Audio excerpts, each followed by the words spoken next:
Hello everyone, this video is going to cover the topic of my updated and currently up and running Playwright and GitHub Actions. Should I call this pipelines, because it looks like a pipeline already. Since the last iteration I've added some improvements and implemented some improvements into this flow, and let's take a look at those. First of all, let's take a look at this schema, as this looks more like human readable. At first, as usually, we got our CI/CD logic inside of the YAML file. Then we got the manual trigger, which is currently gonna look like this. So when we hit run workflow, we're gonna have a text input, and we would be able to either provide all value. And if we provide the all value here, that means that all of the available suites are gonna be will be ran in parallel, or we can provide one or two or three or wherever the hell we want, whichever quantity we want, and all these test suites are gonna be run just the test suites that we are providing with separated by comma. So I thought that this would be, or this would give us more, probably you on your projects, this could be and could give you more flexibility in terms of which suites you want to run. So yeah, let's proceed with the schema. So let's take a look at the first option. For example, if we select separate comma separated test suites, if we provide two or three or one single test suite. So that means that only provided test suites are going to be pushed to the matrix strategy for parallel runs. And there's also an extra step that I've added to these YAML, which caches the dependencies. In previous iteration, we had to install all dependencies in each and every job. So if we, for example, if we had 3 or 4 test suites running simultaneously in the parallel jobs, each of these jobs used to, set up environment at first. That's kind of, one-time thing now. So it installs the dependencies and caches them, and then when the time comes to, to run the test suite, it just loads that cache and actually, runs this thing and proceeds forward. So this lets us, helps us save time. That happens, then, the rest of the logic remains intact. It remains the same as soon as the job finishes, and depending on the result, it triggers the Slack message, or it sends the Slack message via the Slack webhook, and as I've said, depending on the result, it posts either failed message, passed message, or cancelled message. And here you can see the examples of these messages, right? So if the tests failed or the test suite failed, the message is gonna include the name of the test suite, also the logs link, the job run link, and the report link, which is the Playwright HTML report, with all the attachments and traces. And also it's gonna mention the Slack user, these are completely customizable within the parameters, within the variables for the GitHub Actions within your repository. And here are also passed and cancelled. I don't think that I should mention these because the logic is almost the same. The only difference being it does not mention any user, because there is no need to. So basically we get triggered only if something failed.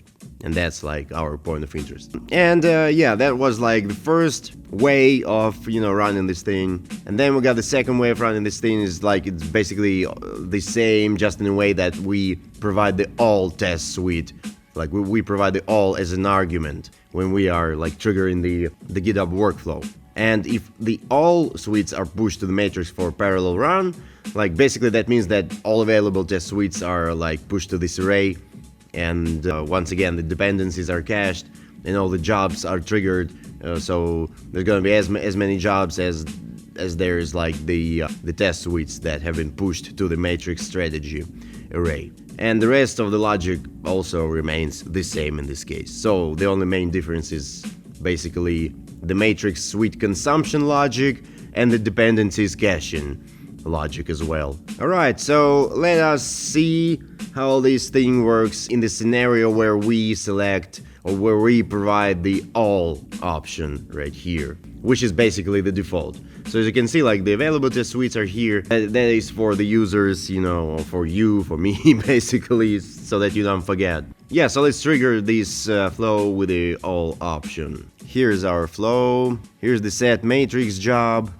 As you can see, all of the test suites have been pushed, and we're now caching the dependencies right here. So this is gonna take a minute. And as you can see, the dependencies have been cached, and based on the set matrix job, all of these suites have been triggered. And the cache for the node modules and Playwright is being restored. The end files are being created as well. And here the tests ran almost instantly.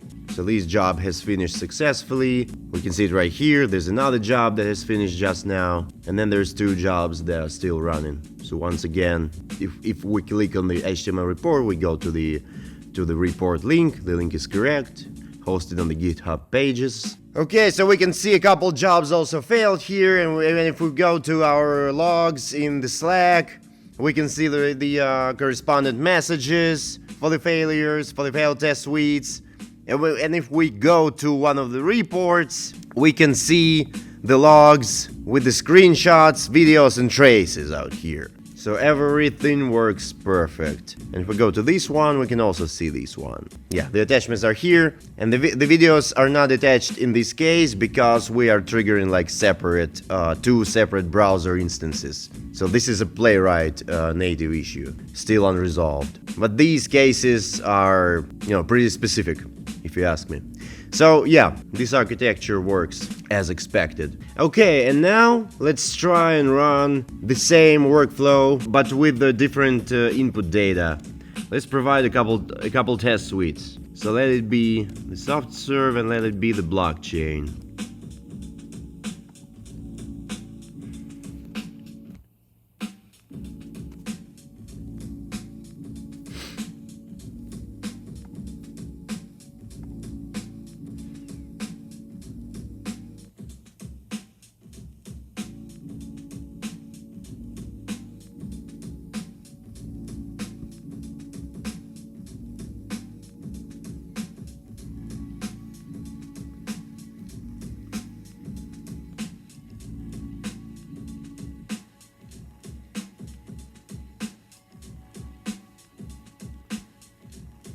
Yep, as expected, only the provided test suite names are triggered. In our case, there's only 2. So I'm not gonna keep you waiting much, and because I've already seen that, how it runs during the first option.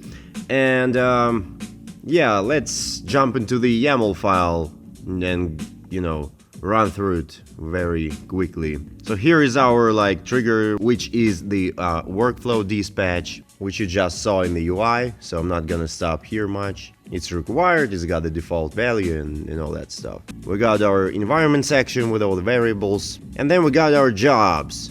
First one is, the set, the matrix. Basically, this job is responsible for consuming the input values of the workflow dispatch. It consumes these values and pushes those into the matrix array. And then we got the cache dependencies job, which installs the dependencies for the Playwright and node modules and all that stuff, and then caches those by, a couple of paths. Then we got the end-to-end job, which needs both of the set matrix and cache dependencies jobs to finish running. And it uses the matrix strategy right here, and the suites are being pushed from the set matrix jobs outputs. We got the report URL, which is dynamic based on the test suite right here from the matrix suite. And then we got the steps, which are pretty much, they haven't even changed that much. The only thing that has changed here is this one. So this was basically added, the cache restoration, so that we don't have to waste much time installing or preparing the environment in each separate job or in each parallel job. Everything else remains the same, .env file generation or writing the secrets to the .env. In our case, it's .prod file, running the test based on the matrix suite, cleaning the report folders and deploying the report to the GitHub pages. And of course, the last step here being the conditional Slack notification based on the test suite job run result. So that's about it. Use this in your project, feel free to, and yeah, use it, don't abuse it, have fun with it. I hope you like the setup. I hope this setup is useful for your job, and yeah, feel free, to ask me stuff if you want to. Have a good one, bye bye.